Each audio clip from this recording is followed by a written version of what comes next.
요새 어젯밤에 좋은 소식 하나 나오고 오늘 아침에도 좋은 소식 하나 또 나왔습니다. 이유도 협상이 잘 돼가지고 관세가 15%로 확정을 했죠. 그리고 삼성전자 주가가 오늘 7만원이 지금 될 뻔했는데 22조 8천억의 수주 소식이 나오면서 급하게 올랐습니다. 최근까지만 해도 이제 5만원 초반이었었는데 슬금슬금 오르더니 30% 넘게 올랐죠. 삼성전자 주가가 여기서 50%만 더 오르면 어떻게 될까요?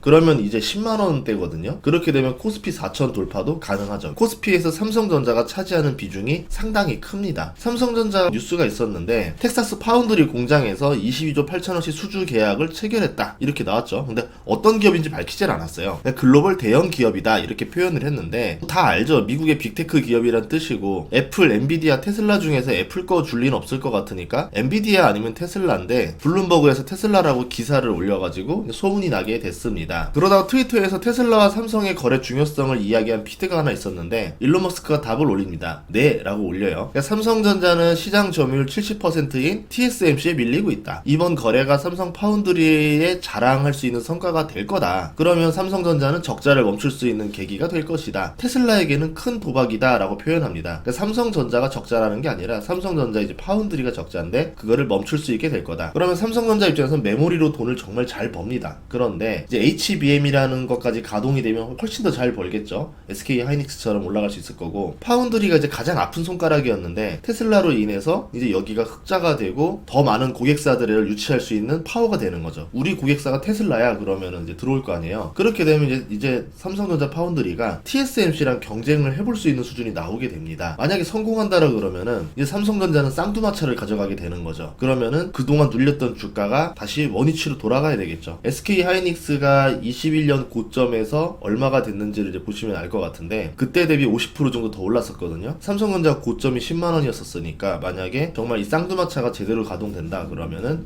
15만원 이상도 넘봐도 되겠죠. 물론 이게 당장 벌어질 일들은 아닙니다. 괜히 이렇게 말하면 바로 매수하고 이런 사람 나올까 말하는데 그게 정말 되는지는 아직 모르지만 어쨌든 좋은 소식은 하나 떴다 이렇게 보시면 되고요. 일론 머스크는 텍사스 신규 공장은 테슬라 차세대 AI 칩 6를 할 것이다.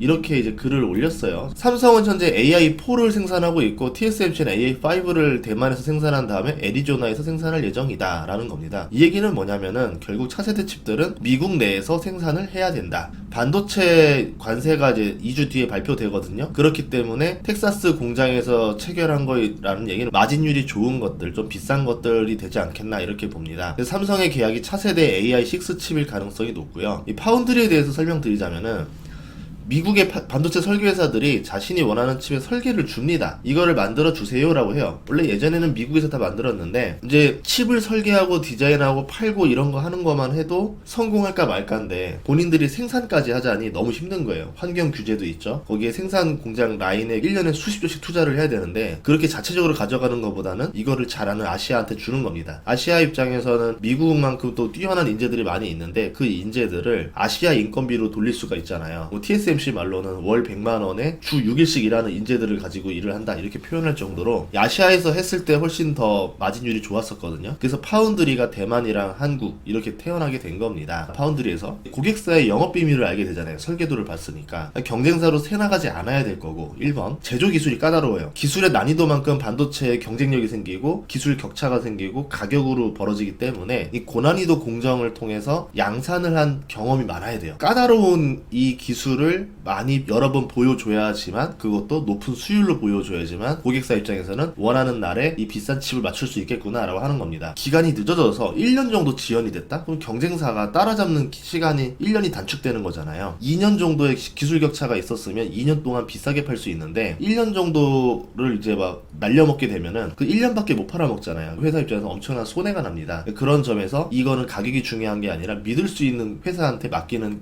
이런 게 컸었죠. 그래서 TSMC가 점유율이 계속 올라갔었던 겁니다. 고객과 경쟁도 하지 않았었고 고난이도 기술을 가지고 있고 빅테크들의 칩을 대부분 만들고 있고 그러면서 오히려 이 현장 경험을 가지고 설계도를 보면서 도와줍니다. 이렇게 하는 것보다는 이런 식으로 만드는 게 훨씬 더 수율이 잘 나올 거다. 이런 식으로 이 수율을 더 증가시키는 데 많은 영향이 있었죠. 그런데 이제 이게 삼성전자가 이것 때문에 고전하는 영역이었었는데 일론 머스크가 어떻게 보면은 삼성전자에다가 베팅을 한 셈이라는 거죠. 이 얘기를 한 이유가 뭐냐면 이것들을 합쳐서 설명하면 뭐냐면요, 단순히 일을 맡긴 게 아니라는 겁니다. 테슬라가 앞으로 파트너로서 더 길게 보고 그 이상의 협력을 하려고 손을 내밀었다, 저는 이렇게 보거든요. 테슬라 입장에서는 삼성전자가 파운드리로 잘 성장해야 앞으로 본인들 물량을 가장 빨리 확보할 수도 있고 TSMC보다 더 좋은 조건으로 받을 수도 있겠죠. 게다가 공장이 미국에 있어서 반도체 관세에서도 자유롭습니다. 반도체 관세가 2주 뒤에 발표될 예정인데 한국 대만에서 생산하는 반도체가 결국은 미국에 들어가서 생산을 해야 된다, 안 그러면 관세를 내야 된다, 이 이야기이기 때문에 텍사스 공장에서 잘 활용해서 본인들이 수년간 공급받을 수 있는 계약이 된다면은 테슬라 입장에서는 이건 도박이 아니죠. 굉장히 훌륭한 선택이 될 수도 있을 겁니다. 그런 점에서 베팅을 했다, 이렇게 볼 수 있고요. AI 밸류 체인을 보면요, 최상단에 있는 기업들은 미국의 기업들이 많아요. 기술의 시대가 열리면서 이 기업들의 성장성이 매우 빠릅니다. 그러면서 밸류 체인에 포함된 한국 기업들이 있는데 이 기업들의 성장 가능성도 열려 있는 상태인 거죠. 이미 수도 많이 줄었어요. 그래서 몇 안 남은 경쟁자들밖에 없어요. 특히 파운드리 입장에서는 실질적으로 인텔, 삼성, TSMC밖에 없고 메모리에서도 삼성, 하이닉스, 마이크론 셋밖에 없죠. 일단 이 구조에서 누가 더 망하고 더 들어오는 걸 원하지도 않습니다. 중국계가 좀 들어오려고 하고 있지만 이미 반도체에서는 이제 그 규제를 확실히 하기 때문에 시장 자체가 서로 넘어가거나 들어올 수 없는 영역이라 보거든요. 그런 점들을 봤을 때는 이 시장에서만 잘 살아남으면은 먹거리가 많다, 돈 벌 게 많다. 그래서 살아남느냐 아니냐를 볼 필요가 있다, 이거였고요. TSMC 같은 경우는 이 시장에서 살아남았잖아요. 영업이익률이 49%입니다. 그럼 한번 계산을 해볼까요? 삼성전자가 지금 매출이 25조 원입니다.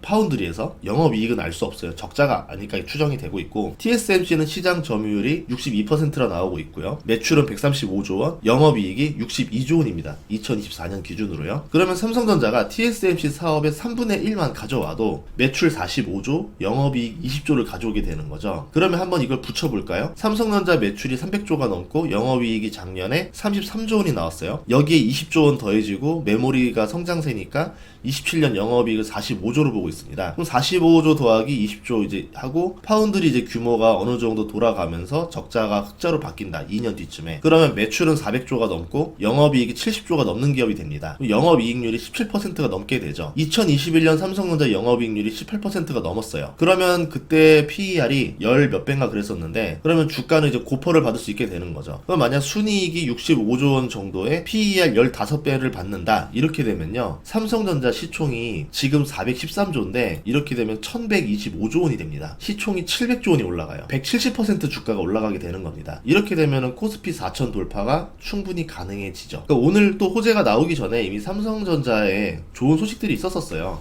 HBM4랑 파운드리 기술 경쟁력이 개선되고 있다, 이런 소식들이 있었는데 사람들이 관심 안 가졌죠. 그럼 뭐하냐, 수주를 못 받는데 이랬었는데 그 수주가 나온 겁니다. 그러면 수주가 나왔기 때문에 이제 수율이 올라가고 품질이 개선되었다는 소식은 이제 돈으로 환산되기 시작하는 거죠. 거기서 테슬라 소식 나왔으니까 이제 앞으로 테슬라만 받을 거냐, 아니라고 보는 거죠. 테슬라 받았고 품질 좋아지고 수율 좋아지면은 엔비디아 물량도 받을 수 있을 것이다. 그러면 기술적으로 TSMC에 밀리지만 않으면은 이 TSMC의 가격 인상에 불만이 많은 빅테크들이 많이 있는데 이들을 주요 고객으로 받아들일 수 있겠죠. 이제 빅테크들 입장에서는 TSMC에도 줬다가 삼성전자에도 줬다가 하면서 가격 경쟁을 계속 시킬 겁니다. 고객사 입장에서 파운드리 한 곳에 독점 주는 것보다는 두 곳을 경쟁시키는 게 유리하기 때문에 삼성전자가 기술만 따라오고 경험만 좀 쌓인다면은 충분히 해볼 만한 사업이라 보고 있어요. 이렇게 되면은 이제 우린 어디 생각해야 되느냐, 삼성전자 투자를 하는 방법이 제일 우선적이고, 반도체를 투자 많이 한 사람들은 벌써 머리를 굴려요. 파운드리 관련주를 사면 된다. 파운드리 소부장이 있는데 과거에 일본이랑 이렇게 좀 하면서 그 삼성전자도 소부장 국산화를 많이 했었거든요. 그러면서도 이제 관련주 중에서도 EUV 관련주들도 막 나올 거예요. 그런 것들 잘 보시면 좋을 거예요. 대표적으로 저도 생각나는 기업 두 개가 바로 떠오르더라고요. 이름 말하면 안 되니까. 하나는 시총 1조 정도 되고 하나는 시총이 5천억 정도 되는데 둘 다 재미있을 것 같아요. 만약에 이게 정말로 이게 계속 진행이 된다라면은. 그렇게 되면은 그동안 안 올랐던 분야에서 또 이제 주가들이 오르면서 코스피 지수가 계속 올라가는 모습이 나올 수 있겠죠. 이제 2주 뒤에 반도체 관세가 시장에 분명 이게 좋은 소식은 아닌데 나올 건 나와야 되거든요. 차라리 매를 먼저 맞고 나올 거 나오고 나서 이제 주식들이 이제 쫙 오르는 모습을 보면은 그때가 좀 투자에 좋은 타이밍이 아닐까 이렇게 보고 있습니다. 어차피 반도체라는 게 필수품이 됐고 없어질 수는 없고 결국 중국까지 미국으로 패권이 나뉘면서 이제 이쪽 시장을 택할 거냐 저쪽 시장을 택할 거냐를 선택해야 되는 상황이고 관세를 물린다 하더라도 이제 처음에만 그렇지 시간이 지날수록 필수재는요 가격을 전달할 수 있는 힘이 있어요. 그래서 초반에는 충격을 받을 수도 있겠지만 나중에는 가격이 서서히 반영이 될 겁니다. 그렇게 되면서 이제 독점적인 기술력을 가지고 있느냐 시장을 얼마나 장악하고 있느냐에 따라서 가격 협상력이 계속 빠르게 올라가면서 주가가 올라갈 수 있는 상황이 나오지 않을까